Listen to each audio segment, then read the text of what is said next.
What's up, guys? How you doing? Welcome back to yet another episode of the Foreigner Podcast. This is the podcast that is all about exchange programs and living abroad.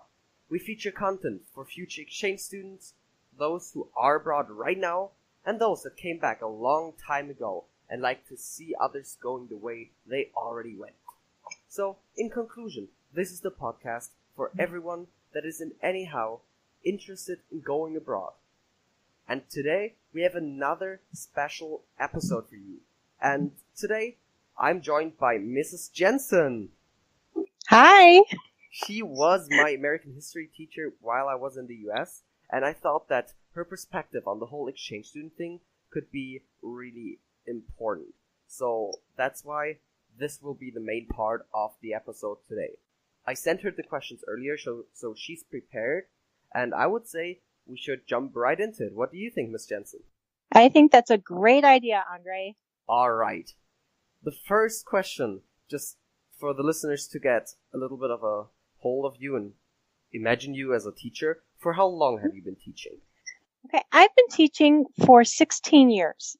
Oh, wow. So this is a second career for me, actually. So I'm a little older than the typical 16-year teacher is in the United States. But I like it a lot better than my first career. Well, that's the most important thing, isn't it? Absolutely. So, how many exchange students did you have in all your classes in your 16 years-ish? I was trying to think back at that, and I think about a dozen maybe. So maybe about one a year. Some years I've gone without any, but usually about one a year, because American history is a required course when you are an exchange student in America. Yeah, that's right. And yeah. That's how I got Miss Jensen as my teacher. That is how you got stuck with me, absolutely. Yeah, and I was lucky to have you for both semesters instead of just one. Yeah. Because I think I didn't say that in the last episode, but even your teachers in one class can change during a semester. Yes.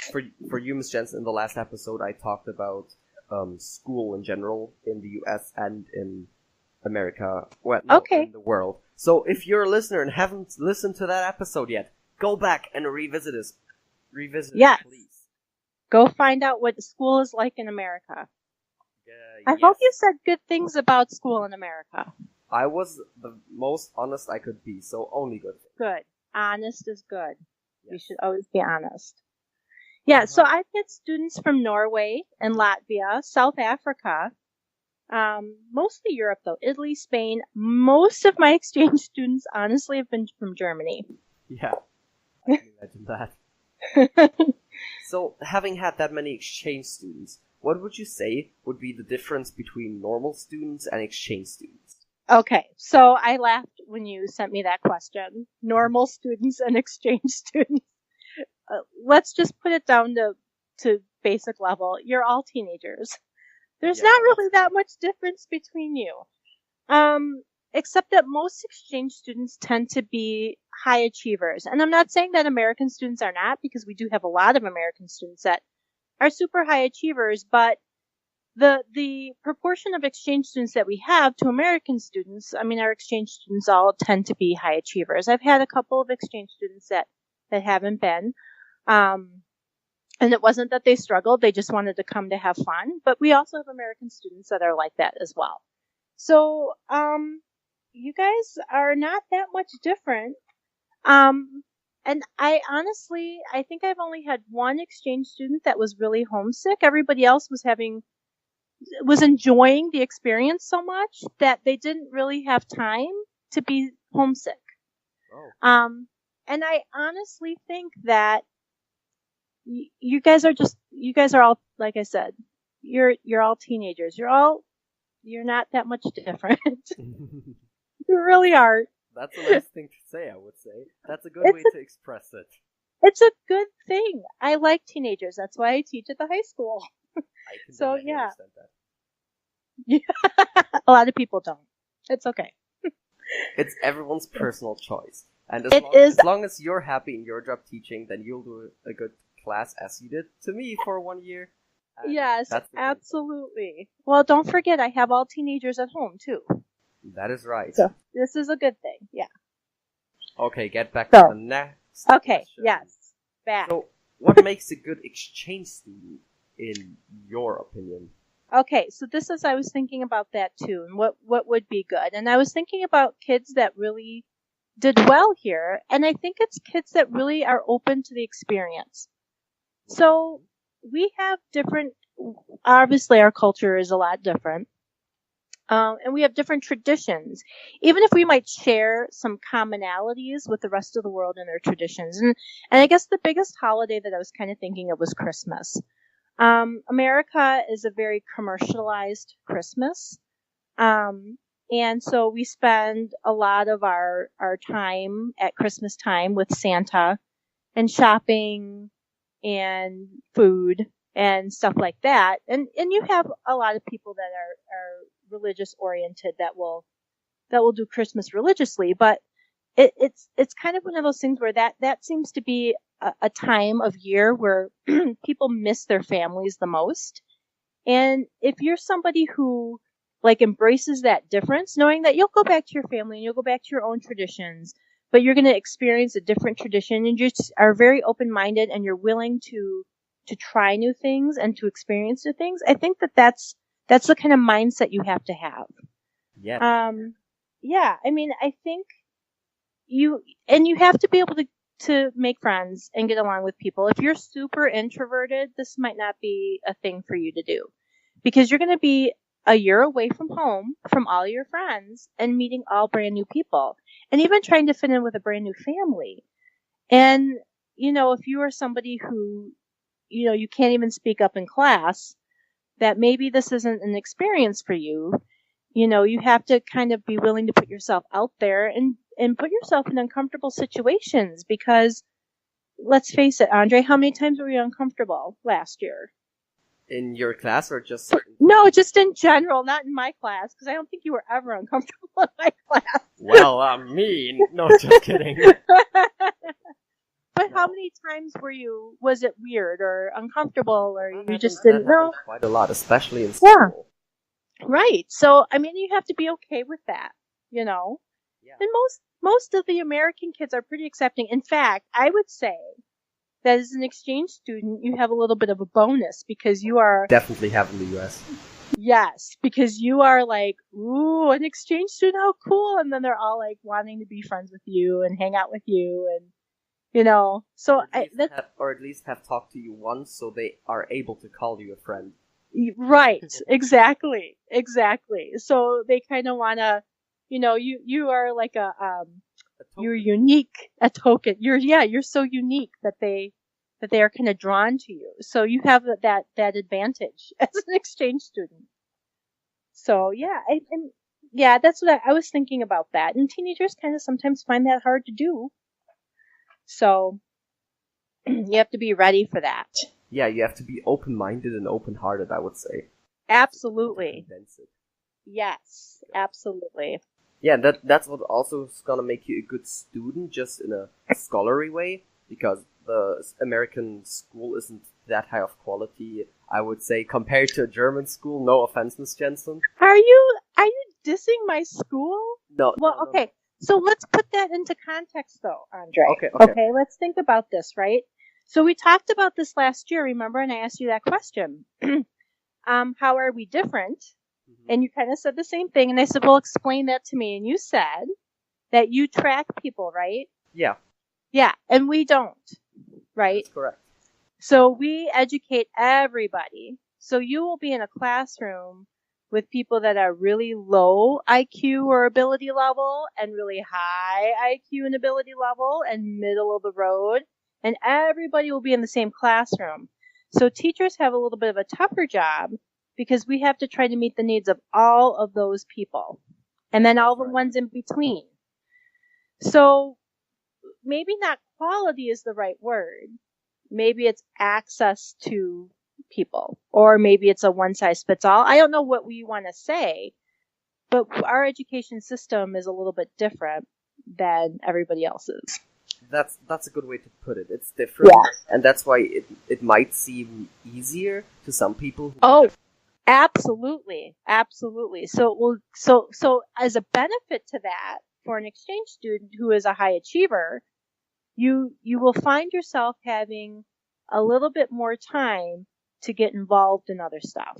Yes, but also what is going to benefit an exchange student, because as an exchange student you might come to the US and think, oh, that's very easy here, but in the end you might even get bad grades just because you're not open to the culture and just not open-minded. So you will spend your time and your days just, I don't know, calling home via Skype or doing yes. like that. And you won't get the qualities that you need around school to be able to understand all school. That's true. So you want to be open-minded and exactly. That's a very, very important thing. You know what? This is supposed to be the time of your life when you're a teenager, and I tell kids that all the time. Because when you turn 18 in our country, you have to start being an adult. We call it adulting. Yeah. And it really stinks. So just, you gotta embrace it and love it and enjoy it. Because it goes away really quick. Yes, it does. 1 year, especially the exchange year, it looks so long before you do it. You think, oh my god, 1 year, I can't do it. Yes, it's over so quickly. I know, it went by so fast, didn't it? Yes, it did. Oh. I don't know how I'm going to have class without you this year, Andre. It's going to be hard, and not having American history, it's going to be so difficult. It's going to be hard. But let's get back to the next question. Back to it. Do you have any funny or noteworthy stories from your exchange students? Maybe other than me, because, I am the most hilarious person ever. Okay, Andre, you were pretty hilarious, I'm not gonna lie. And the first one on my list was your judgy picture. So, you guys, Andre made me take a judgy picture of him, and by judgy I mean with his arms crossed and a look on his face, and he wants me to blow it up and put it in my classroom, and I think I might just do that. Haven't you already done that? Doesn't school, start tomorrow? No, school starts on Tuesday. Well, that's tomorrow. Oh, yes, that's right. Because this is a holiday weekend in the United States. So this is Labor Day weekend. So it's a 3-day weekend for us. Yes. So I start on Tuesday. Yeah, I have to get my judgy picture blown up. But I haven't had a lot of time in my classroom anyway. So it probably won't get done till next weekend when I get all the other stuff up in my classroom. You know how no, you don't know how that goes. Teachers have a lot of meetings the first week before school. We don't get a lot of time to set up our classrooms. I believe. Yeah. And I had a German exchange student introduce me to German rap one year. That was kind of interesting. But mostly the funny or noteworthy stories, it's kind of interesting because when I'm teaching about an event in American history and I have an exchange student from another country that we were involved with, usually in conflict because that seems to be a lot of American history, but I can get I love to get their side of it or their perspective or what did they learn about it in school. And it's kind of amazing to me because in some countries they're very honest. And in America, not all American history teachers are honest. Why do you feel like you're talking about me again? I am not talking about you. You are honest.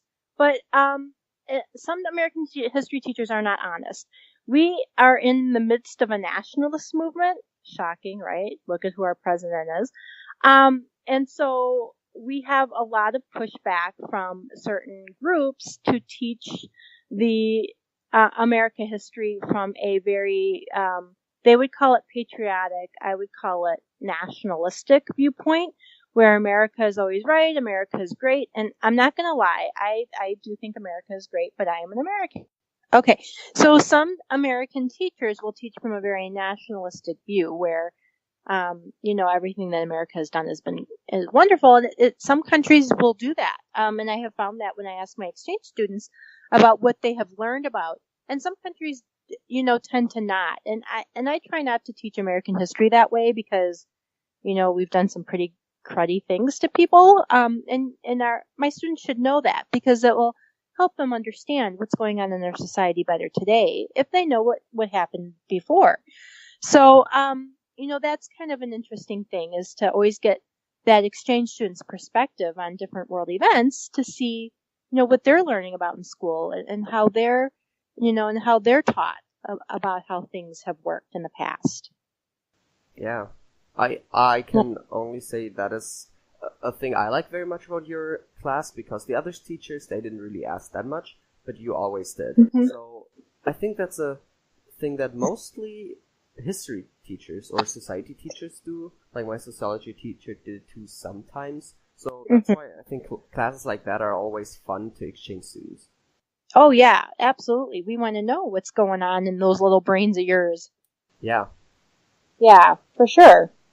Any other noteworthy stories? No, this is going to sound so typical American of me, but I had an exchange student that couldn't say focus. They couldn't say the long O.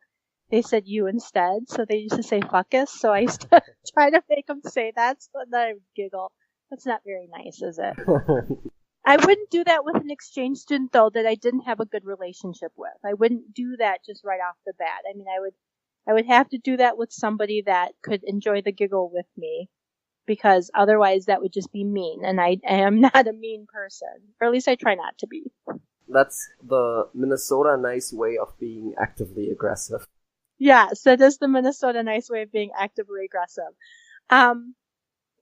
However, that exchange student used to call me out on stuff too, and I think what I was trying to pronounce something in their native language, and I can't remember what it was, but I was doing a really cruddy job, and so that was our thing. It was good. It was fine. Yeah, that's another thing about school and being a teacher, I think. I already said that in the last episode for a little bit, but I think that teachers in America have a much better relationship to their students than teachers in other parts of the world. Do you think so too? Yes, and that's one of the things that is stressed in our teacher prep programs, as well as by school administration. And a biggest part of the reason for that is because we teach at all of those different levels. So we try to build relationships with the kids so that they feel comfortable coming to us if they need help or if there's something going on, because we do have kids from all different levels in our classrooms. And so it's important that we are approachable and that we can build a relationship with our students. So they at least try to find some or have some trusted adult, during their day. Yeah. So. That's, I think, important for exchange students too. At least it was for me, because I knew I could always talk to you if I had a problem, which did occur. Yeah, sometimes, people have stuff, right? Yeah. They should have somebody they can talk to about it. Yeah, absolutely. Do you see any difference in the way, like, that a personal relationship works in exchange students and not exchange students? No, not really. I would guess, and judging from the fact that you are asking me to be your podcast person, that if you lived here in America and you lived in Burnsville, you'd probably come see me because you're not out of school yet. So you'd probably stop by and see me during the day. Yeah. And I have a lot of students that will do that. If you saw me out in public, you would want to talk to me. I have a lot of students that do that. So it's not very different, no. That's right. Mm-hmm. I think that's pretty accurate. Yeah. And another thing that I want to point out on American school and the differences is that at least at our school we have this, I would say we had this thing where teachers once a semester send out a postcard to one of their students and just telling them to keep up the great work, and that's a great thing. I like that. Yes. Not all American schools do that, but our school happens to do that. That So is a really nice thing. the school that you went to, we're good. We have a really good community at our school. Not all American schools will have that. But it's a good place to be. Usually.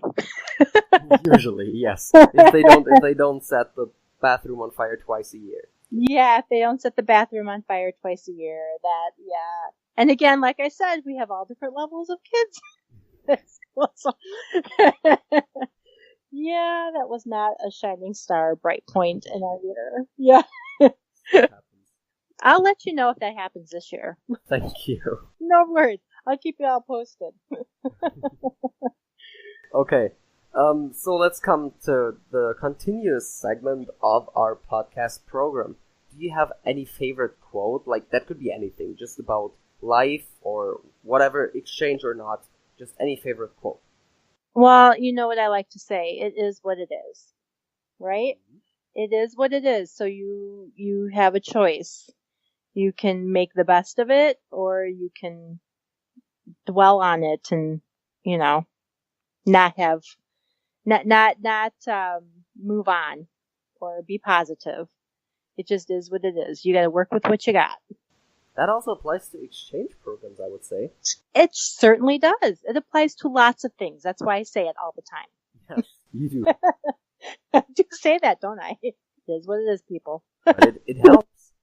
It does help, yeah. That's a good thing of such a quote. I mean, it's just a simple saying, but you can learn a lot from it if you think about it. Yes, right? It is. And, yeah. Okay, because I need to put the advertisement in this episode too, do you have any item that you would say every exchange student should have? An extra suitcase? Right? You couldn't bring an extra suitcase, could you? What did you do with all your stuff? Well, I decided when I was in my room, I didn't have that much stuff though. I wasn't that shopping queen, but I had all the stuff in my room and put it in three parts, three piles. The emotionally very important stuff, that was the first stuff to put in my suitcase. Then the stuff that would be helpful but not necessary, which was the second stuff. I filled up all the space I had left. And then the stuff I didn't need, which I left for my parents, and I said, you can either keep that if you should have another exchange student, you can donate it, or you can throw it away. It's your choice. Okay. Because Interesting. That was like 3 days before my departure, so we didn't have the time that I could go donate it or... Right. So right. That was easy for me, so I wouldn't have to do work and just left all the work to my house. Yeah. Well, you know what I would...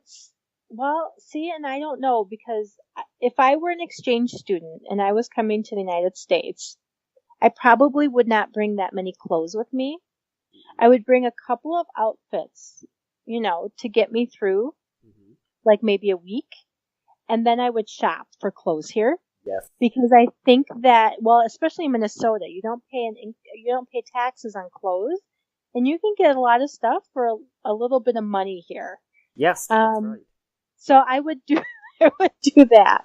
I bought shoes at Target, which is like a supermarket, for $11, and I still have them today, which is like 4 months after I bought them. Right? They're I know. not even that bad of quality. No, they're not bad quality, and we have outlet malls, so you can get Nike shoes for like $40. Oh wow. Yeah, right. So that's what I would do. I would pack light, so that you could bring stuff home.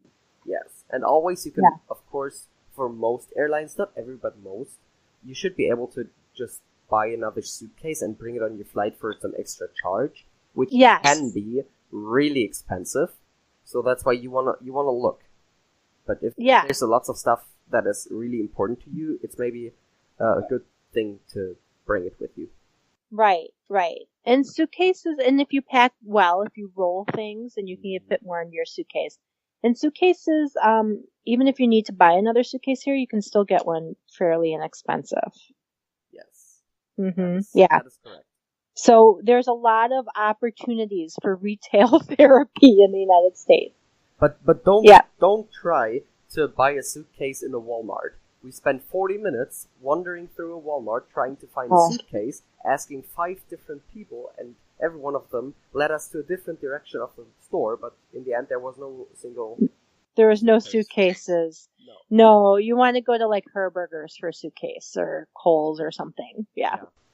So, more high level. Yes, a higher level store. And then I'd also say, make sure that you have enough money to do some fun things. Like, make sure that you can go out to eat once in a while so that you can experience, like Andre fell in love with some of the food here, right? Yes. Oh, yeah. And you want to make sure that you have enough money where you can go, like, to some of the amusement centers.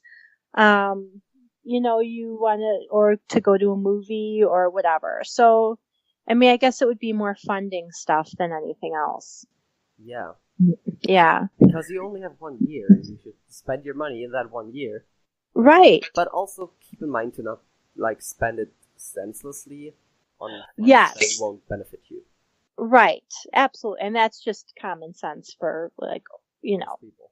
most people. Most people, right? Not some of the girls you went shopping with, right? Nope. I heard about those trips. Yes.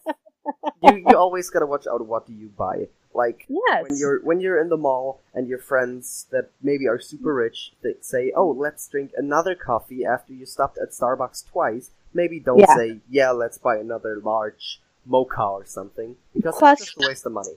It is a waste of money, and it's not good for your body. And it won't give you any experience. You won't come back to your home country and be like, "Oh my god, this third mocha that one day, it was so great. I will remember it for the rest of my life." But you can go back to your country and say, "Oh my gosh, that cheeseburger that I had was the best, and I'm never going to have one like that again." Okay, sorry. But there's a lot to do here. So make sure that you're able to do that and come and want to do it. Yeah, you want to do it. And even at the high school, there's a lot to do. Yes, You should get involved. Go to the high school store. Yes, you can go to the high school store and get high school gear. You can go to football games, go to dances, go to the theater productions. Yes. Lots and lots of stuff to do. Lots of stuff. stuff. That's all gonna be a benefit to your experience as a. Oh yeah. Yeah, you'll have a great time. All right. So that was it for the interview, I would say. And as always, please follow me on wherever you found this episode or the links that are on my website, theforeignerpodcast.com, to never miss any episode that I put out there for you. It's all free. I will never ask you to pay anything for more episodes. And as always, please sign up for my, well, I would say newsletter. Yeah, it's a newsletter, the Foreigner Podcast Monthly, to get your own free ebook that I put out there, The 5 Itches of Exchange Students Scratched. And Miss Jensen, as soon as this episode airs, I will send you a copy of that book too. Oh, awesome. Thank you. Yes. I don't know if you're reading it or not. Well, I mean, if you're reading on like a Kindle or whatever you're using to read ebooks. If not, it's a PDF, so you can also read it on your book. Can I read it? Can I read it on my laptop? Yes, you can. You certainly can. Perfect. Yay me. Okay, thank you very much for listening to this episode, and see you in the next episode. Goodbye.